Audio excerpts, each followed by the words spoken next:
O mistério de Belicena Vilca. Novela mágica. Por Naimrod de Rosário. Coleção. Espada de Tarsis. O mistério de Belicena Vilca por Naimrod de Rosário, primeira edição argentina. 13º dia. Como se vê, os senhores de Tarsis eram cristãos sui generis, e se a Igreja tivesse descoberto o seu modo de pensar, seguramente os teria condenado como hereges. Mas eles preveniram-se sempre de não expor as suas ideias em público. Longe estavam os tempos em que a casa de Tarsis custodiava o culto do fogo frio e assumia a obrigação da sua conservação e difusão. Logo da destruição de Tartessos e do juramento feito pelos últimos homens de pedra, a prioridade que se havia imposto consistia em cumprir com a missão familiar e salvar a espada de Sábia. E para isso seria mister passar o mais despercebidos possível, concentrados somente nos seus objetivos. Não esqueciam que a espada sábia guardava na caverna secreta e que pesava sobre eles a sentença dos Golan, ou Gohan, quer dizer porcos, como depreciativamente os qualificavam os senhores de Tarsis em alusão à sentença escrita com o sangue das Vraias. Os senhores de Tarsis não falavam sobre as suas ideias religiosas, mas atuavam, e faziam-o ostensivamente, para atrair a atenção sobre o comportamento exemplar e desviá-la de assuntos polémicos. Favorecia-os em grande medida a grande ignorância que caracterizava os clérigos e bispos da época. Estes só se fixavam na parte exterior do culto e na fé e obediência demonstrada pelos crentes. E neste sentido, os de Tarsis eram um modelo de família cristã. Eram ricos, terratenentes, mas muito humildes e virtuosos, sempre a trabalhar as suas propriedades em Huelva e passavam grande parte do ano na agricultura. Ajudavam generosamente a igreja e mantinham na vila de Tarsis uma basílica consagrada à Santíssima Virgem. Até tinham formado, com a gente da aldeia de Turdas, uma ordem menor de leitores, encarregada de expor os evangelhos aos catecúmenos que iam ser batizados. Sim, a igreja poderia estar orgulhosa da casa de Tarsis. Em verdade, os senhores de Tarsis não mentiam com isso, pois afirmavam que a imagem mais pura do novo cristianismo era a da Virgem Maria. Por isso, já em meados do século III, transformaram a Basílica Romana, onde se oficiava o culto à Vesta, numa eclésia cristã. Conservaram o edifício intacto, mas substituíram a estátua de Vesta e construíram um altar para celebrar a Eucaristia, no qual depositaram também a lâmpada perene. Na medida do possível, os senhores de Tarsis trataram para que a capela fosse atendida sempre por clérigos da família, ainda que, devido à sua importância, recebesse visitas regulares do bispo de Sevilha e dos presbíteros da zona. A adoração eleita para o culto da Virgem tinha origem autóctone, pois os mesmos senhores de Tarsis, quando se apresentaram frente aos sacerdotes cristãos, fizeram-no assegurando que tinham presenciado uma manifestação da Virgem. Segundo eles, a Virgem havia aparecido numa gruta pouco profunda, situada a escassos metros da vila de Turdas, caso que podiam testemunhar todos os membros da família e alguns criados. A Virgem havia-se mostrado no esplendor da sua majestade e lhes havia pedido que adorasse a seu divino filho e que a recordassem num culto.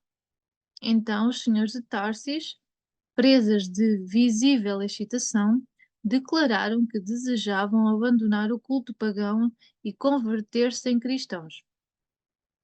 Semelhante conversão voluntária de uma tão poderosa família hispano-romana causou grande satisfação aos sacerdotes católicos, pois agregaria prestígio exemplar às missões evangelizadoras na região. Dali que aceitassem de bom grado a iniciativa dos de Társis de destinar a Basílica do Culto da Virgem da Gruta. E assim começou na vila de Tours o culto a Nossa Senhora da Gruta, que seria famoso no sul de Espanha até ao final da Idade Média, até que o último dos senhores de Társis abandonasse definitivamente a península e a Igreja promoveu o seu conveniente esquecimento. Para compreender que intenções os senhores de Társis ocultavam por detrás da sua conversão e instauração do culto à Virgem, não há nada mais revelador do que observar a escultura com que a substituíram a estátua de Vesta.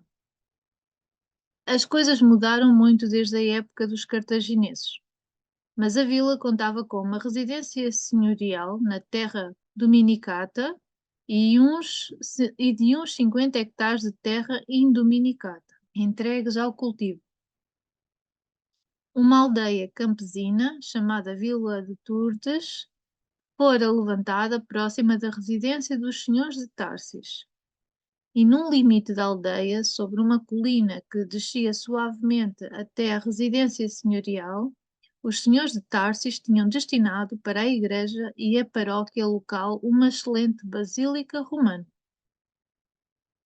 Os catecúmenos que iam escutar a missa catecumérium e os fiéis que assistiriam à particular missa fidelium chegavam até ao átrio, um pátio rodeado de colunas, e passavam junto à fonte chamada Cátaros, antes de ingressar à nave central. Construída sobre um plano retangular, a basílica tinha 3 naves, 2 naves laterais que formavam a cruz e a nave central, que estava dividida por 2 colunas de assentos, ocupados à direita pelos homens e à esquerda pelas mulheres. A nave central terminava no ábside, um local destacado e abobadado onde estava santuário. Normalmente, em todas as igrejas desta época, ao fundo do ábside se encontrava a cátedra episcopal, que era o trono ocupado pelo bispo, juntamente com outros assentos para os presbíteros. Na Basílica de Társis, a cátedra episcopal, como se verá em seguida, fora cedido à Santíssima Virgem. Diante da cátedra episcopal, no centro do santuário, achava-se a sagrada mesa do altar e sobre ela os instrumentos do culto, o cálice, a patena e a lâmpada perene. O momento culminante da missa dos fiéis tem lugar imediatamente depois que o sacerdote pronuncia as palavras que instituem a Eucaristia. Então recita a Epiclesis, uma invocação ao Espírito Santo, solicitando o seu concurso para propiciar o milagre da transmutação do pão e do vinho. E corre uma cortina que deixa exposta à vista dos fiéis a divina imagem da Virgem. Os fiéis estavam absortos em contemplação. A escultura da Virgem é de madeira pintada, de pequenas dimensões, 70 centímetros de altura, 30 de largura e 30 de profundidade. Encontra-se sentada em atitude majestosa sobre uma cátedra também de madeira. O rosto é de belas feições ocidentais, posto que reproduza a uma das damas de Társis, e sorri suavemente enquanto os seus olhos se dirigem fixos para a frente. O cabelo cai em forma de 16 tranças finamente talhadas, que surgem imediatamente por baixo da coroa, porque tanto ela como o menino exibem os atributos da dignidade real. Ambas as coroas são tríplices e octogonais. Quanto ao menino, acha-se sentado no seu colo, sobre o joelho esquerdo, enquanto ela, amorosamente, o sustenta com a sua mão esquerda. Diferentemente da escultura da Virgem de madeira, o menino é de pedra branca. Virgem de madeira, menino de pedra. O rosto da Virgem está pintado de branco imaculado, o cabelo de ouro, o corpo de vermelho e a cátedra de preto. Com a mão direita, a Virgem empunha um feixe de 16 espigas de trigo e uma vara. Com a mão esquerda sustenta o menino. Os seus pés estão separados, assim como os seus joelhos, e sobre o pé direito se vê esmagada a cabeça de uma serpente. O menino Cristo Rei, por sua parte, olha fixamente para a frente na direção que olha a sua divina mãe e tem um livro na mão esquerda, enquanto que com a direita realiza um gesto que destaca o ângulo reto entre os dedos indicador e polegar. É evidente o porquê esta adoração se chamava o nome de a Virgem Branca da Criança de Pedra, ou Nossa Senhora do Menino de Pedra. Não é tão claro, entretanto, o nome de Nossa Senhora da Gruta, posto que, salvo a menção feita pelos senhores de Társis sobre o lugar da aparição da Virgem, a gruta, não intervinha em nada para o culto. Mas o caso em que a Virgem, cuja descrição acabei de fazer, representava claramente a Ama, a mãe de Navutã, a quem os atlantes brancos chamavam de a Virgem de Catahar, pois pretendiam que ela se achava ainda na cidade dos deuses libertadores. Mas o que significa Catahar? É a aglutinação de três palavras antiquíssimas. A primeira é HQ, da qual só se conserva o K, final, que era para os atlantes brancos um nome genérico de Deus, com HQ também se referiam ao incognoscível, como aos deuses libertadores. A segunda é Ta, ou Ta, que significa cidade, mas não qualquer cidade, mas uma cidade hiperbórea, cidade dos Atlantes Brancos. E a terceira palavra é Ger, ou Gar, que equivale a cripta, gruta ou recinto subterrâneo. Catahar quer dizer, pois, a cidade subterrânea dos deuses libertadores. Com a supressão do capa e a transposição das outras palavras, outros povos se referiram à mesma cidade como Agartha ou Ágreta, que significa literalmente cidade subterrânea. A Virgem de Catahar é também a Virgem de Agartha, mas Agartha pode ser interpretado de qualquer modo como a gruta. Surge assim a verdadeira origem da engenhosa denominação Nossa Senhora da Gruta, que os senhores de Társis adotaram para referir-se publicamente à Virgem de Agartha.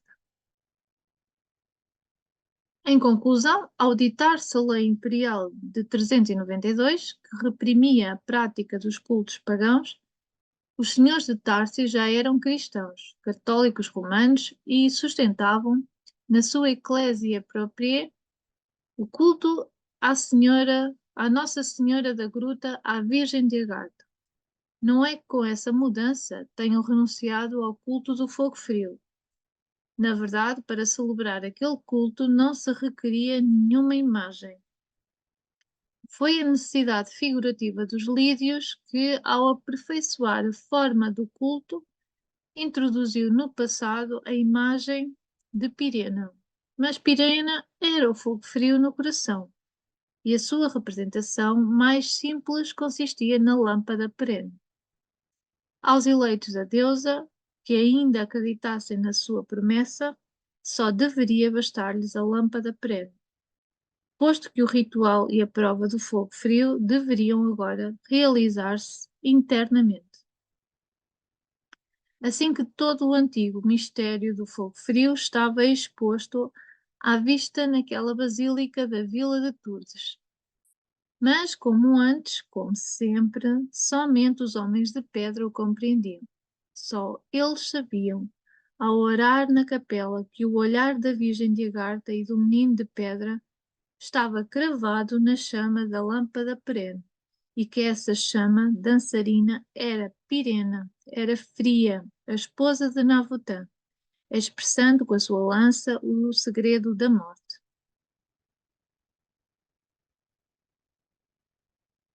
Apenas começado o século IV, 3 povos bárbaros se lançam de assalto sobre a Espanha. 2 são germanos, os suevos e os vândalos, e o outro, o dos alanos, era irariano. Na partilha que fazem, os alanos ocupam a Lusitânia e parte da Bética, inclusa a região de Vila de Tudes.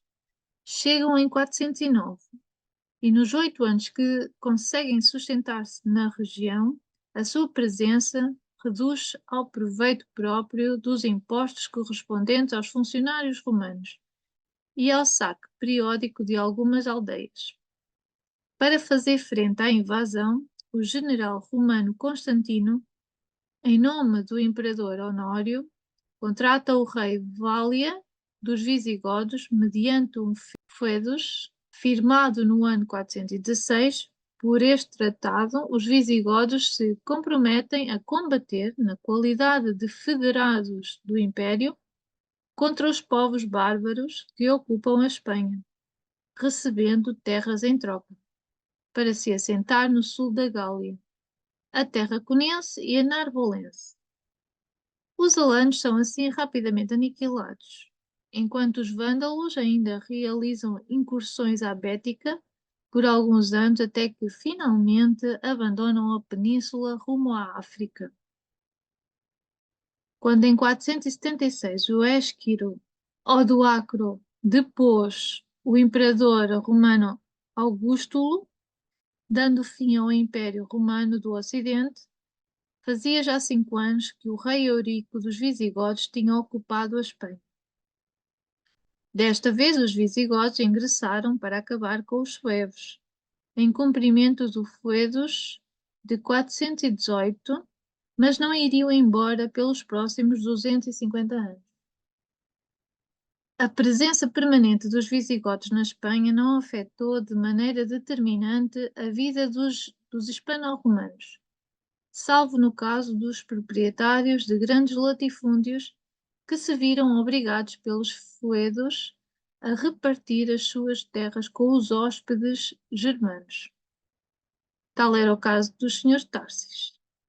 Ao ter de hospedar uma família visigoda de nome Walter e ceder-lhe 1/3 da terra dominicata e 2/3 da terra indominicata, mas logo de tal expropriação, que consistia em um pagamento justo pela tranquilidade que assegurava a presença visigoda frente às recentes invasões, tudo continuava igual aos dias do Império Romano.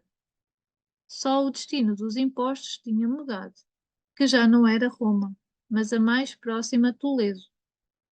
O montante e a periodicidade do recolhimento e até os funcionários arrecadadores eram os mesmos que o Império Romano. 3 questões fundamentais separavam desde o princípio os visigodos e os hispano-romanos. Uma lei que proibia o casamento entre visigodos e hispano-romanos, a diferença religiosa e uma desproporção numérica entre ambos os povos. A primeira questão resolveu-se em 580 com a anulação da lei, caindo a barreira que impedia a fusão dos 2 povos. A partir de então, a família Walter integra-se por vários casamentos à casa de Tarsis, ficando restituído o primitivo património dos senhores de Tarsis. A segunda questão significa que, enquanto a totalidade da população hispano-romana professava a religião católica, os hóspedes visigodos sustentavam a fé arriana. De facto, ambos os povos eram cristãos e ignorantes das sutilezas teológicas que os sacerdotes estabeleciam dogmaticamente. E nesse caso, a diferença de Arrio havia assinalado era de extrema sutileza. Os visigodos foram evangelizados quando ainda habitavam a costa do Mar Negro, pelo bispo godo Ulfilas, partidário de Arrio.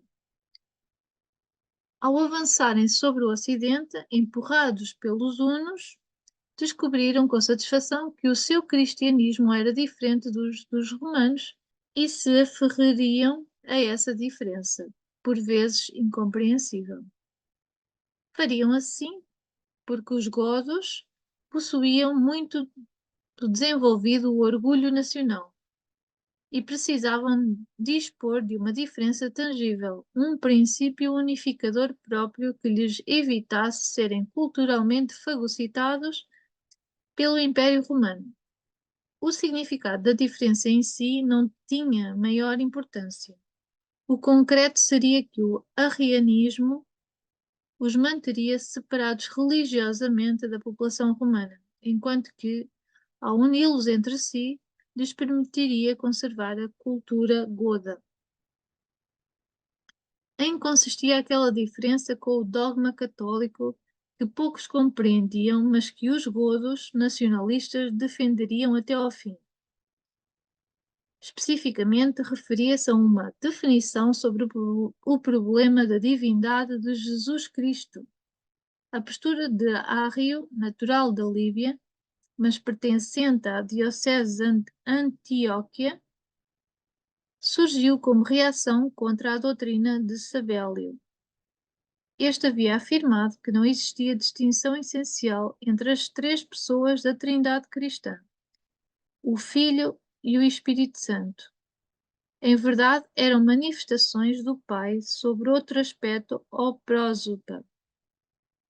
A essência do Deus Uno, ao se apresentar com um aspecto, era o Pai, com outro era o Filho e com outro o Espírito Santo. Contra isso, Arrio começou a ensinar desde 318 que só o Deus Uno é eterno e incomunicável. Jesus Cristo foi criado do nada e, portanto, não é eterno. É uma criatura do Deus Uno e, portanto, algo diferente dele, algo não consubstancial a ele. Sabelli não estabelecia distinção alguma entre as três pessoas da Trindade, enquanto Arrio diferenciava de tal modo o Pai e o Filho que este já não era Deus nem consubstancial ao Pai. Ambos seriam condenados como hereges na doutrina católica. E qual seria então a verdade? Segundo o que se decidiu em Niceia, em 325, num concílio de 300 bispos, Jesus Cristo respondia à fórmula consubstancialis patri, quer dizer, era consubstancial com o Pai, da sua mesma substância, Deus como ele. De maneira que a diferença religiosa que separava os agodos e romanos versava sobre o complexo conceito de consubstancialidade entre Deus e o Verbo de Deus. Diferença que não justificava a obstinação goda, a menos que se considere que, com isso, se preservava uma cultura, uma tradição, um modo de vida. Talvez não se evidencie na sua real dimensão o perigo da imersão na cultura romana que denunciava os nacionalistas godos, se não se repara na terceira questão, a da desproporção numérica entre ambos os povos, porque os visigodos só somavam 200 mil, quer dizer que uma comunidade de 200 mil membros recém-chegados deveria dominar uma população nativa de 9 milhões de hispano-romanos, expoentes de alto grau de civilização. À luz de tais cifras, entende-se melhor a reticência dos godos em suprimir as diferenças religiosas e jurídicas que os isolavam do hispano-romanos. A realidade do seu escasso número obrigou os visigodos a tolerar a religião dos hispano-romanos, embora sem ceder um ápice nas suas convicções arrianas. No entanto, apesar do desespero dos nacionalistas, a universalidade de um mundo que então era católico e romano os foi penetrando por todos os lados e, ao fim, tiveram de aceitar uma integração cultural que já estava consumada de facto. No ano de 589, o rei Recaredo converte-se ao catolicismo durante o Terceiro Concílio de Toledo, concretizando a unificação religiosa de todos os povos da Espanha. Sendo os godos um povo de raça indo-germana, que se contava entre os últimos a abandonar o pacto de sangue, quer dizer, estavam entre os de sangue mais puro da terra, é fácil concluir que a sua presença na península só beneficiava a casa de Tarsis. Mas aquele passo dado por Recareno elevaria, já sem obstáculos, aos senhores de Tarsis as mais altas dignidades da corte de Toledo. Desde o século VII, os Turdes, Walter, seriam condes visigodos. A unificação política da Espanha, completada pelo seu pai, o rei Leovigil, e a unificação religiosa levada a cabo por Recaredo, iam deixar descoberto um inimigo interno, que até então tinha jogado com as diferenças que separavam os dois povos. Tratava-se dos membros do povo eleito por Jeová Satanás, que professavam um ódio inextinguível em relação aos gentios, análogo aos que os Golan sentiam em relação à casa de Tarsis. Apesar de que o último cristianismo, o de Jesus, registava a clara origem dos seus livros sagrados, das suas tradições, das suas sinagogas e rabinos, eles o desprezavam e explicavam a sua existência como um mal necessário, com uma fábula que poria em evidência a moral da verdade judia. O falso cristianismo católico duraria até a vinda do Messias judeus. O verdadeiro Cristo, que se sentaria no trono do mundo e submeteria todos os povos da terra à escravidão na mão dos judeus. Era esta a profecia que se cumpriria inexoravelmente, tal como asseguravam em Talmud incontáveis rabinos e doutores da lei. Criam cegamente que a diáspora tinha por fim infiltrá-los entre os povos gentios como um tipo de preparação mística para o futuro que viria, para a restauração universal do tempo, a Jeová Satanás e a ressurreição da casa de Israel, o verdadeiro Messias judeus. Durante a dispersão, os gentios aprenderiam quem são os judeus, a expressão do Deus Uno sobre a terra, e os judeus demonstrariam aos gentios qual é o poder do Deus Uno. Em toda a diáspora e naquele Sefard de Espanha, os judeus, persuadidos do seu protagonismo messiânico, entregavam-se a minar por qualquer meio os fundamentos sociais dos povos gentios. A religião, a moral, as instituições de nobreza e realeza, a economia e toda a base legal sofriam sistemáticos ataques pelos membros do povo eleito. Já Recaredo teve de atuar contra eles devido à evidência da sua infatigável tarefa corruptora. Mas os sucessores daquele rei não obraram com a necessária energia e permitiram que os judeus levassem a cabo os seus planos. Ao rei Sisebuto, extraordinário guerreiro e cristão zeloso, que venceu sistematicamente os bascos, cântabros, sucões, asturianos e gregos bizantinos, lhe tocou corrigir esta situação. Em abril de 612, dita uma lei que proíbe os judeus de possuir escravos cristãos. Não se lhe há de escapar, Dr. Signael, a profunda ironia que implicava aquela proibição desde o ponto de vista teológico, tendo em conta que as profecias talmúdicas anunciavam a pronta escravidão dos cristãos e goim. Desde logo, a lei que regulamentou apontando os escravos concretos e assim ordenava que a todo judeu que depois do 1º de julho de 612 se surpreendesse em possessão de um escravo cristão, lhe seriam confiscados metade dos seus bens enquanto que o escravo se lhe concederia a liberdade na qualidade de cidadão romano. Também se pôs em vigência, pela mesma lei, uma disposição dos tempos de Alarico II, que mandava executar os judeus que tivessem convertido um cristão à sua religião, inclusive caso se tratasse de filhos de matrimónios mistos. Morto Sisebuto, reúne-se em 633 o quarto concílio de Toledo, ao que assiste o conde de Tours em seu caráter de bispo local. Tratam-se assuntos muito variados, tais como a sucessão real, os casos de sedição, as normas para a disciplina eclesiástica, etc. E no centro de tudo, debate-se apaixonadamente sobre o problema judeu. O rei Cisnando, que preside o concílio, carente por completo dos dotes estratégicos e da visão hiperbórea de Sisebuto, permite que uma fração pró-judia tome a voz de comando e questione as medidas decretadas recentemente contra o povo eleito. É aí quando o conde de Tours Walter se enfrenta violentamente contra o bispo Isidoro de Sevilha, que não possui nem de longe o sangue puro de Recaredo e de Sisebuto, não obstante ser um dos homens melhor instruídos e mais inteligentes da Espanha.